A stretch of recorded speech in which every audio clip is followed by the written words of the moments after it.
Elle a été initiée à la sorcellerie par sa camarade de classe. Voici l'histoire de Nancy.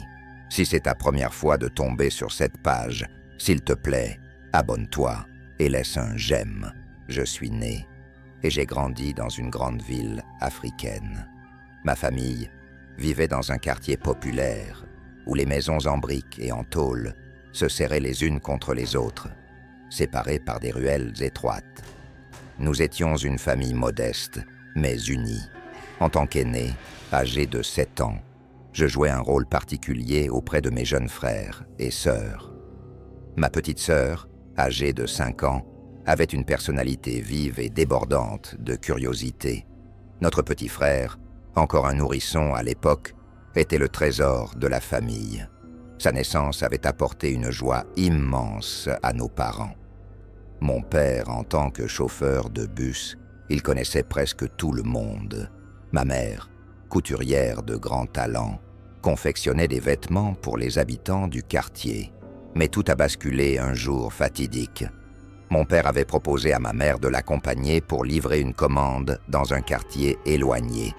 Ils étaient tous les deux dans le bus lorsque l'accident tragique est survenu. J'avais 7 ans. Ma petite sœur, qui n'avait pas encore conscience de la gravité de la situation, demandait sans cesse quand papa et maman allaient rentrer. Après leur disparition, c'est à nos grands-parents, déjà épuisés, que nous avons été confiés. Ils habitaient une petite maison en périphérie de la ville, loin de l'agitation des marchés. Mon grand-père, qui avait autrefois travaillé comme ouvrier, passait désormais ses journées à cultiver de la terre pour nous nourrir. Ma grand-mère continuait de vendre quelques légumes au marché local. C'était difficile pour nous de s'en sortir. Un jour, tout a changé avec l'arrivée d'une nouvelle élève dans ma classe, Clara. Je venais d'avoir mes 17 ans. Dès son entrée dans la salle, elle attirait les regards. Contrairement à moi et à la plupart des élèves, elle semblait venir d'un milieu aisé. Au début, je me suis tenu à distance, intimidé par ses airs de richesse. Mais, à ma grande surprise, elle m'a rapidement adressé la parole. Elle semblait curieuse et m'a demandé si je voulais partager son banc. Ce fut le début d'une amitié inattendue. Nous avons rapidement découvert des affinités. Régulièrement, elle m'apportait de petites choses. Je n'avais jamais rencontré quelqu'un d'aussi attentionné et je ne savais pas comment le remercier. Puis vint la dernière journée de classe, avant les vacances. L'ambiance était détendue et tout le monde semblait impatient de partir en vacances. À la fin de la journée, elle m'a tendu un petit sac en tissu. « Un souvenir pour toi », m'a-t-elle dit. À l'intérieur, je trouvais une petite bouteille de lotion à l'odeur délicate, ainsi qu'un collier en perles fines. J'étais touché et intrigué par ce geste. Je n'ai pas cherché à en savoir plus sur l'origine de ces objets, mais j'ai promis de les garder précieusement. Le lendemain, j'ai décidé d'essayer la lotion. Dès que je l'ai appliquée sur ma peau, une sensation étrange m'a envahi. Puis, sans prévenir, j'ai ressenti un changement inexplicable. Il m'a semblé que mon esprit quittait mon corps. Je voyais des lieux inconnus, différents pays, avec une clarté déconcertante. Ces visions étaient si réelles que je pouvais décrire les moindres détails des endroits que je visitais, bien que je n'y ai jamais mis les pieds physiquement. Au début, j'étais émerveillé par cette expérience, mais rapidement, une inquiétude s'est installée. Était-ce un don ou un malheur déguisé? Lorsque j'ai essayé d'en parler à mes grands-parents, ils m'ont regardé avec suspicion sans me croire. Quelques semaines plus tard, un rêve terrifiant vint troubler mon sommeil. Dans ce rêve, je me retrouvais transporté dans une forêt sombre et silencieuse. Alors que j'avançais, je découvris une clairière où un groupe de personnes se tenait en cercle, toutes vêtues de longues robes noires. Au centre de ce cercle, une femme se tenait droite, imposante. Elle portait une robe rouge, une couronne ornée de pierres posée sur sa tête. Sa seule présence imposait le respect et une crainte silencieuse. Alors que je m'approchais, un détail me glaça le sang. Parmi les silhouettes drapées de noir, une figure se démarquait par son allure familière. Mon cœur s'arrêta un instant lorsque je reconnus son visage. C'était elle, ma camarade de classe, Clara, celle qui m'avait offert la lotion et le collier. Elle se tenait là, immobile, comme si ma présence ne la surprenait pas le moins du monde. « Alors, tu es enfin là », dit-elle doucement, remplie d'une assurance troublante. « Je savais que tu viendrais. » Je restais figé, incapable de bouger ou de parler. « Toi? Mais pourquoi ?» parvins-je finalement à dire. « Tu as utilisé la lotion, n'est-ce pas ?» demanda-t-elle. Mais ce n'était pas une question innocente. Elle connaissait déjà la réponse. Cette lotion t'a lié à nous. C'était ton passage, ton initiation. Maintenant, tu fais partie de la famille. Les mots qu'elle prononça me frappèrent comme une gifle. La lotion, tout cela semblait irréel. Mais en même temps, tout faisait sens. Les visions, les rêves étranges, cette forêt. Ce n'était pas de simples coïncidences. « Tu m'as piégé », disais-je. À ce moment, la femme en rouge intervint, s'avançant avec une autorité imposante. Elle félicita d'abord Clara, ma camarade, et déclara « Elle est ici maintenant. Bienvenue parmi nous », dit-elle.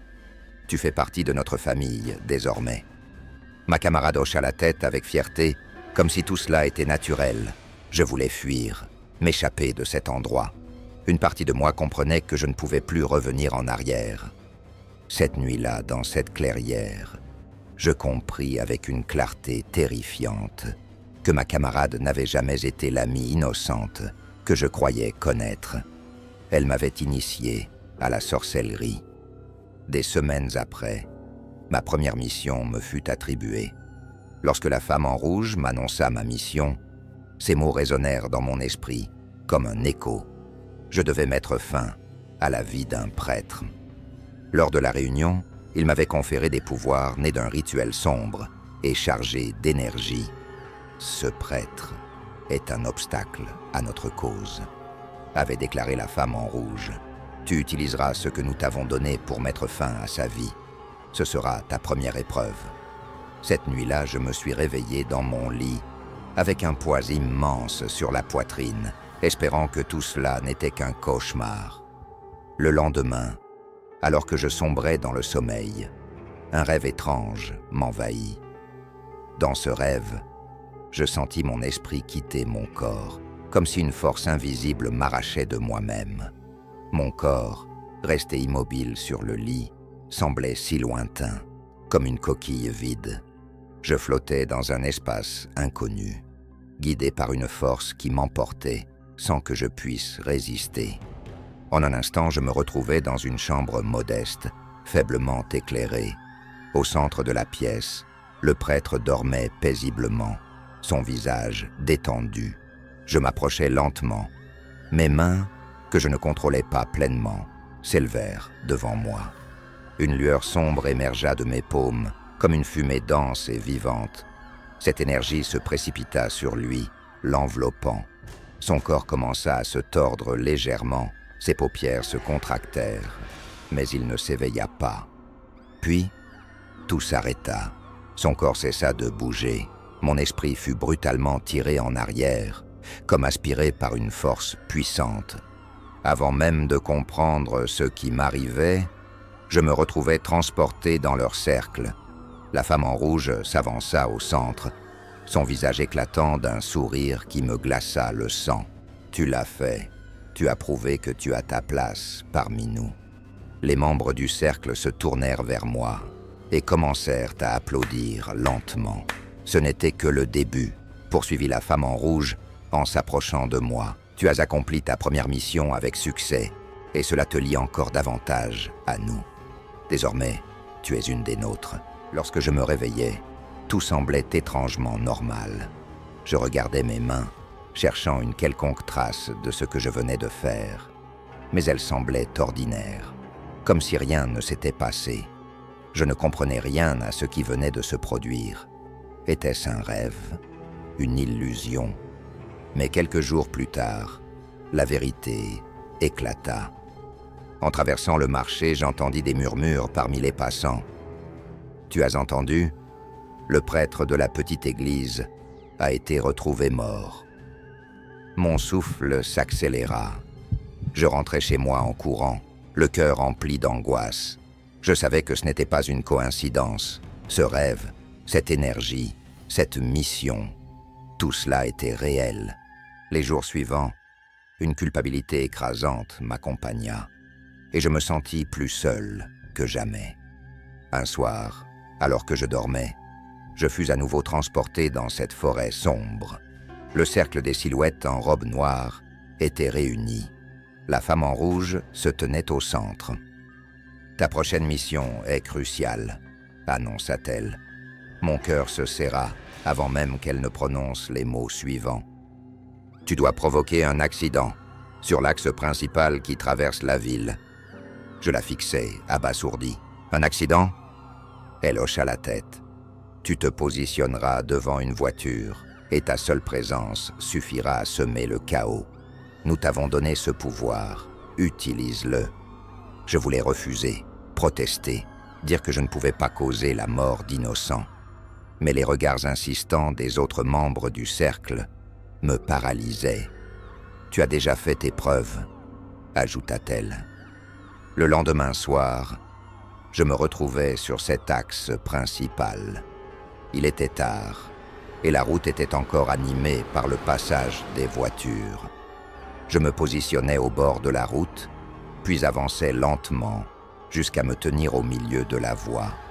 Face à une voiture qui arrivait à pleine vitesse, je vis les phares se rapprocher, éblouissants, et j'entendis le crissement des freins alors que le conducteur tentait désespérément de s'arrêter. Mais il était trop tard. Le véhicule dérapa, heurta un autre qui arrivait dans l'autre sens, et tout bascula dans le chaos. Plusieurs voitures furent impliquées dans l'accident. Et lorsque le calme revint, je vis des corps inertes parmi les débris. Je reculais lentement, horrifié par ce que j'avais provoqué. Lorsque je revins dans leur cercle, leur accueil fut bien différent de celui de la première mission. Un grand feu avait été allumé. Des membres s'activaient à préparer quelque chose. « Tu as fait ce qui était demandé », déclara la femme en rouge avec une satisfaction évidente. « Maintenant, viens célébrer avec nous. » Je m'approchai à contre-cœur du feu, où une viande inconnue était en train de griller. « Mange », ordonna la femme en rouge, en me tendant un morceau de viande. « Quelle viande est-ce » demandai-je. Elle ne répondit pas. Autour de moi, les membres du cercle mangeaient avec appétit.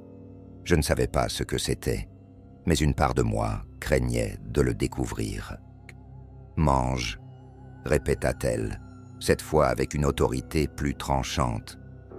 Les regards se tournèrent vers moi, menaçants. Mon esprit me hurlait de refuser, mais mon corps, affaibli par la peur et la pression, obéit.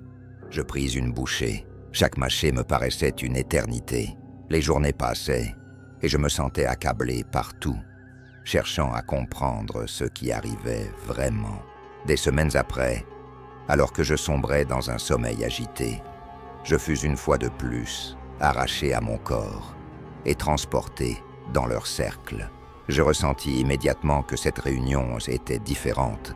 La femme en rouge se tenait au centre, mais cette fois, son expression n'était pas celle d'une froide satisfaction. « Tu es arrivé à un point crucial de ton initiation », annonça-t-elle. « Ce soir, tu dois prouver ta loyauté au cercle, une preuve irrévocable. Tu dois offrir ce qui t'est le plus cher, ta petite sœur. » Je restais figé, incapable de croire ce que je venais d'entendre. Ma petite sœur, celle que j'avais toujours protégée, non, je ne peux pas, disais-je. Mais la femme en rouge n'avait pas fini. Elle s'approcha de moi. « Si tu refuses, tu seras la seule à en payer le prix, » avertit-elle froidement. Je sentis une vague de terreur m'envahir, mais cette fois, Une force plus puissante que la peur me poussa à résister. « Non !» criai-je. « Je ne le ferai pas. Jamais. » La femme en rouge me fixa avec une colère glaciale. « Tu penses pouvoir défier notre volonté sans conséquence. Très bien. Apprends ce qu'il en coûte. » Je me réveillai en sursaut, le corps tremblant. Mais ce cauchemar ne s'arrêta pas là. Dès le lendemain, je commençais à ressentir une douleur étrange dans mon pied gauche. Au début, ce n'était qu'un picotement léger, presque anodin. Mais en quelques jours, la douleur s'intensifia, accompagnée d'un gonflement et d'une odeur nauséabonde. Je découvris avec horreur que la chair de mon pied semblait se décomposer, comme si elle était rongée par une force invisible. Les médecins que je consultais ne purent m'apporter aucune aide. Aucun traitement ne fonctionnait, et mon état ne faisait qu'empirer. Les guérisseurs traditionnels que je rencontrais secouaient la tête avec inquiétude, certains refusant même de me toucher. « Tu es sous une malédiction », me dit l'un d'eux. Mon état physique n'était qu'un début. Peu après, un autre coup brutal s'abattit sur moi. Mes grands-parents, mes derniers soutiens, tombèrent soudainement malades. Leur santé, autrefois fragile mais stable, se détériora à une vitesse effrayante. Aucun remède, aucun médecin ne put les sauver.